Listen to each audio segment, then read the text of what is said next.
dan mungkin dari DPRD akan long march kembali, mungkin dengan kendaraan langsung menuju Polda untuk melakukan orasi lanjutan.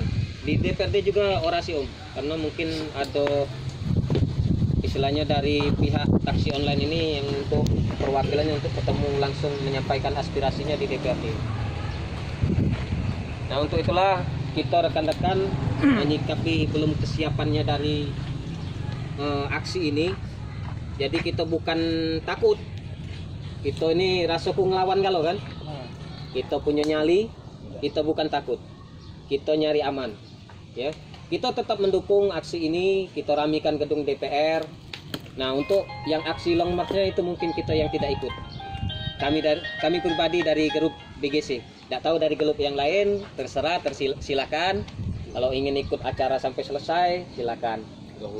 Nah kalau kami cuman ikut dari kumpul di DPR, long march ke Sumpah Pemuda Mumia, PS, kemudian kembali ke DPR.